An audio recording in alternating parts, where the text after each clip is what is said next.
Yo, so what's happening everybody? This is Jake and this is a what I eat in a day. I figured now that I'm an influencer, I'm gonna start doing all this cool kind of content. I've even got the words on the screen. I think that's how you do it, isn't it? Anyway.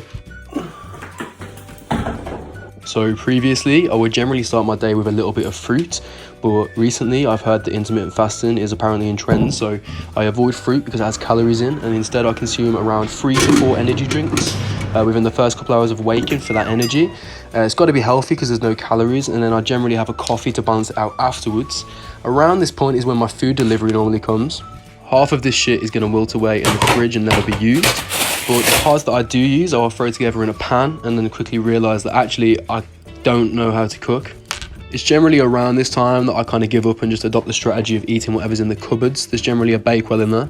So then it's probably about time to start thinking about working out. I do this generally early afternoon. One thing I've started doing before a workout is eating plenty of raw garlic. I found that this is really good for blood flow. If you didn't know that having good blood flow is actually also really beneficial in the bedroom, so it might be a good idea to, before you engage in any sexual activity, and absolutely. So then it's usually time to train. More recently, I've adopted, I guess, a slightly unconventional method of training, but I found this to be really quite effective.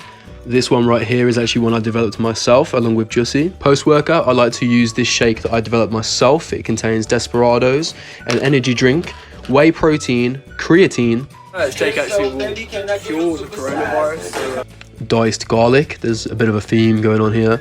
A whole egg, and some yogurts. This video does in fact exist on the internet, but it's probably a good idea if you don't go looking for it. Thank you. Then after that's really done its number on my stomach, usually out of boredom I'll go check the Pure Gym staff room refrigerator for anything that might have gone out of date. That's a lucky find right there. Sometimes that'll be me for the day, but generally if it's a weekend I'll normally call the boys up, see if they want to go get a few beers. It's really good for post-workout recovery carbs, to be fair. Oh no! Then the amount of beers that I drink will generally depend on my emotional state. Last weekend for one was pretty heavy, so it was around 12 pints. This is to come to terms with the fact that I am now all alone. But I heard from my mate that as long as you stay within your calories, there are 0 ill health effects. The bonus of working in a restaurant on the weekends as well is that I can actually eat people's leftover food after taking it into the kitchen for any extra nutrients I may require. So yeah, that's an average day for me. Average calories is around 1,000 because I haven't got a bloody clue how to track food. And that's my general macro split usually. So yeah guys, please, if you can, drop a comment down below, let me know what you think about my daily diet. Let me know if you've got any inspiration or if you've taken any ideas. So, 2 potential problems with what I eat in a day videos. This is why I'm making this video. The first one is that's not actually a true reflection of how that person is going to be eating every single day of their life, 365 days of the year. Like most things with social media, it's going to be the absolute best reflection of how that person has ever eaten.